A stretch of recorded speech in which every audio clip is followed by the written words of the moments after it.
579e journal de bord de Jean-Marie Le Pen. Président, bonjour. Bonjour.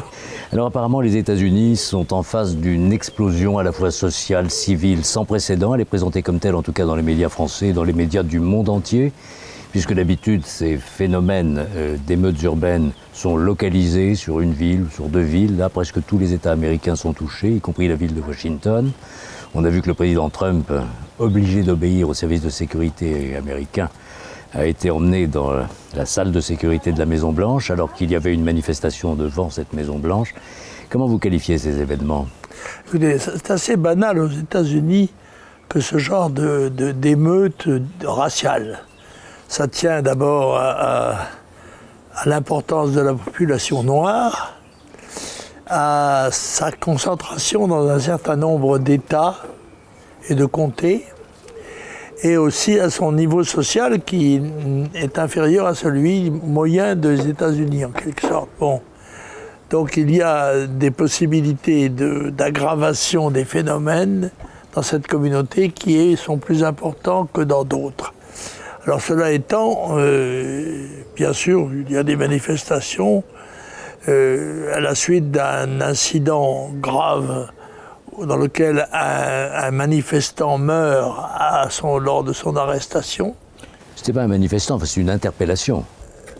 Enfin, une interpellation, oui, une interpellation, bref, quoi qu'il en soit, la manière qui est commune maintenant, d'ailleurs, à toutes les polices, de mettre les gens sur le ventre pour les menotter dans le dos, et en les maintenant, il est bien évident que les gens qu'on arrête, généralement, ne se laissent pas faire de bon gré, se débattent, et que ça provoque des risques évidemment d'incidents plus ou moins graves. Vous avez vu les images, ça dure 8 minutes. J'ai pas vu les images, non. Mais enfin oui, en effet, le fait de maintenir le type avec un genou sur la gorge me paraît brutal, et il n'est pas exclu, on n'exclut pas du tout les brutalités policières que l'on condamne, qui sont le fait de beaucoup de police, d'autant qu'aux États-Unis, il n'y a pas que la police fédérale, il y a la police de l'État, il y a la police du comté, il y a la police de la ville, qui sont toutes de recrutements différents et donc de disciplines différentes. Il y a même la police de l'air, je crois que ça vous rappelle quelque chose à l'aéroport de New York. Vous ne l'avez pas raconté dans vos mémoires, c'est peut-être l'occasion. Je crois qu'on vous avait offert un cadeau un petit peu encombrant et que vous l'avez mis dans votre valise au lieu de le faire passer par un autre circuit. Oui, bon. Ce qui vous a valu tout de même une rencontre assez musclée avec la police de l'aéroport de New York. Oui, c'est vrai. J'ai été mis en garde à vue, en quelque sorte, menotté au chauffage central. Et jusqu'au moment où on a averti le consul de France, qui par chance était là, alors que c'était un samedi, je crois. Les menottes étaient changées en bouteilles de whisky. En tout cas, vous n'aviez pas eu de traitement de faveur. Vous avez vu que... Alors, qu'est-ce que vous pensez de la gestion de la crise par le président Trump? La loi et l'ordre, avec ce geste, avec la Bible devant Je pense que le président Trump a raison de montrer la force dont il dispose. Il y a un précepte célèbre qui dit « montrer sa force pour ne pas avoir à s'en servir ». Et je pense qu'il ne faut pas laisser aux manifestants l'illusion qu'ils peuvent faire jeu égal avec la police, voire même la vaincre. Il faut que la disproportion de force soit telle que les manifestants qui seraient tentés de faire des actes délictuels ou criminels soient en quelque sorte bloqués. Il ne faut pas oublier que la législation américaine permet aux citoyens américains d'être armés, et par conséquent, ça crée évidemment... Qu'ils sont tous armés et qu'il y a toujours un risque d'aggravation de ce côté-là et qu'il faut constater qu'ils ne se produisent pas. Alors en France, puisqu'il y a un effet de contagion, et à propos de la mort dans des locaux de gendarmerie d'Amada Traoré, il y a 4 ans maintenant, et il y a eu une manifestation importante à Paris, devant le palais de justice, que vous connaissez, porte de Clichy. 20 000 personnes, chiffre de la police, donc probablement davantage, avec des scènes d'émeute à nouveau. Interdiction par le préfet de police que ce rassemblement se produise. y compris en période de déconfinement, mais enfin, il y a les rassemblements de plus de 10 personnes sont interdits. Et puis elle se produit quand même, et on sent qu'il y a un désir là, y compris de la part de l'ultra-gauche, ici en France, d'exploiter la situation américaine pour essayer de créer cette contagion. Qu'est-ce que vous en pensez? Je voudrais vous rappeler tout de même, dans un certain nombre d'entretiens que nous avons eus, que j'ai souligné le danger que représentait en France l'ultra-gauche, qui bénéficiait de la part des forces de l'ordre, semble-t-il, d'une indulgence que j'estimais coupable. Et je me disais que la constitution d'une force de rue d'extrême gauche pouvait un jour se révéler dangereuse.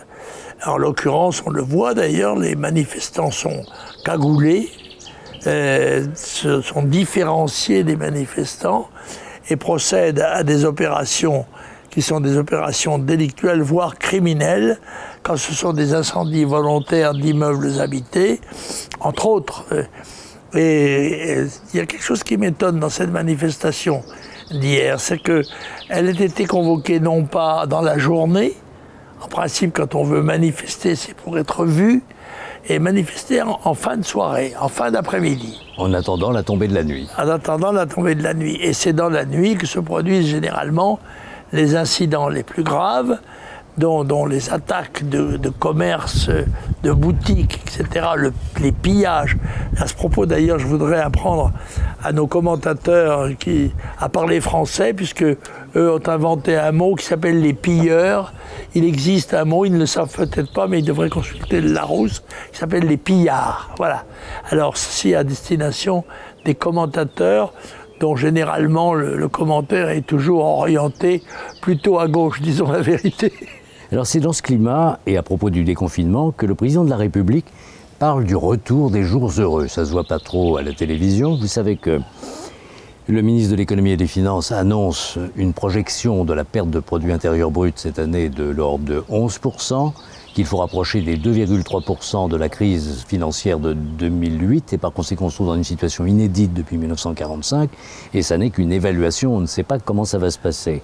Il est question de demander dans les entreprises de faire des sacrifices salariaux ou éventuellement de consentir des heures supplémentaires qui ne seraient pas payées ou de renoncer à des morceaux de vacances. Qu'est-ce que vous pensez de ce climat social? Est-ce que vous avez une intuition sur tout ça? Jusqu'à présent, la communication gouvernementale a plutôt été anxiogène, avec l'annonce tous les soirs du nombre de malades, de morts, etc., et que le président ait mis là-dedans une petite touche d'optimisme ne m'indigne pas, disons la vérité. Le retour des jours heureux. Écoutez, il y a eu des jours plus malheureux que ça. Il ne faut pas non plus que les Français pensent qu'ils sont en train de vivre une période tragique. Il va certainement y avoir des difficultés. Le gouvernement, d'ailleurs, ne les cache pas. Monsieur le maire, en particulier, a clairement dit que les 6 mois qui venaient allaient être particulièrement difficiles. Eh bien, il faut faire face à cet avatar historique qu'est l'arrivée du virus, et puis essayer de prendre les mesures les plus favorables à l'intérêt national, voilà, sans plus. Il est évident que si nous devons souffrir, nous souffrirons ensemble pour nous en sortir. Mais moi, j'ai confiance dans la capacité exceptionnelle des Français de rebondissement, de fantaisie. Je les crois capables, en effet, de se relancer beaucoup plus que des prévus dans l'activité, peut-être même des activités nouvelles. Et je suis assez optimiste en ce qui me concerne de ce côté-là, contrairement au climat qui est perpétré depuis plusieurs semaines, qui est assez anxiogène, quoi. Alors vous savez que les écoles rouvrent, mais dans des conditions complètement chaotiques, ça dépend des endroits. Ça ne couvre pas toute la France, bon, c'est compliqué, et les familles n'en peuvent plus, là. Alors, entre le télétravail, les enfants à la maison qui restent 2 mois, 3 mois, le risque de décrochement scolaire et ainsi de suite, je parle des plus jeunes en particulier, et des pauvres parents qui ont dû jongler avec tout ça pendant plusieurs mois et qui sont tous au bord de la crise de nerfs. Ça, c'est des remontées de terrain qui sont très impressionnantes. Oui, mais vous parlez à quelqu'un qui a dans ce domaine une certaine expérience, puisque je suis entré en 6e en 1939.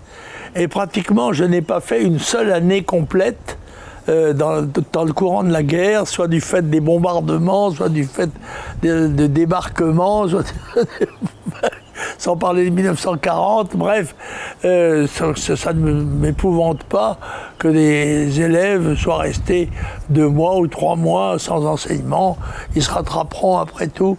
C'est le travail de l'éducation nationale. Il faudra faire un petit effort supplémentaire, on peut peut-être le leur demander.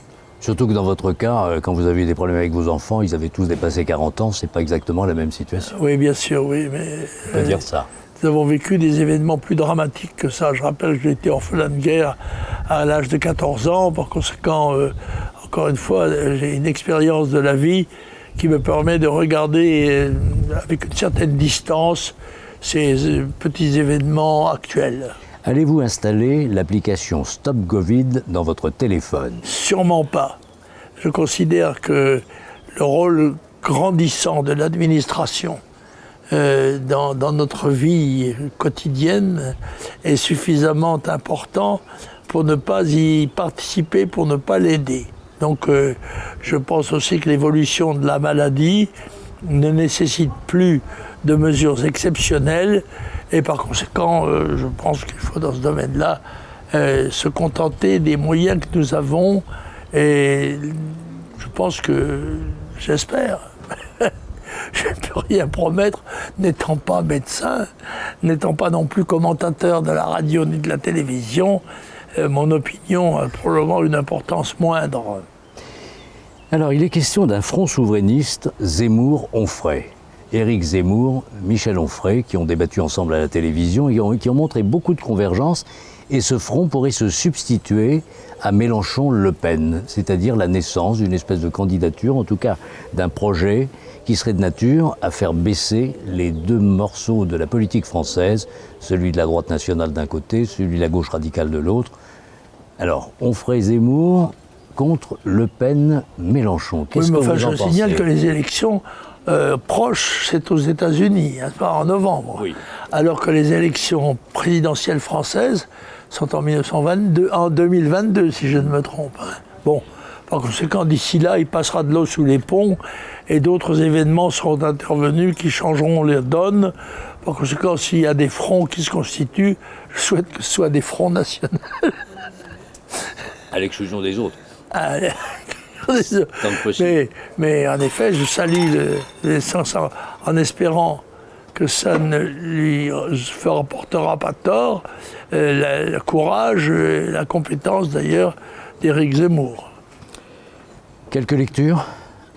Non, je suis toujours en train de terminer la lecture de livres de Céline, Voyage au bout de la nuit, mais j'en lis un chapitre par jour, pas plus. Par conséquent, j'admire ces gens qui sont capables de lire des dizaines de livres à la fois. Moi, c'est pas mon cas, alors je suis sur ce livre, je suis en train de le terminer d'ailleurs.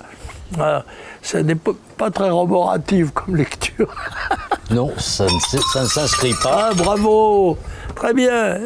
On va laisser ça au montage d'ailleurs, c'est un incident créé par vos chiens. Ah. Non, par Gérald. Ou par Gérald. Non, c'est un incident qui a été créé par... bon.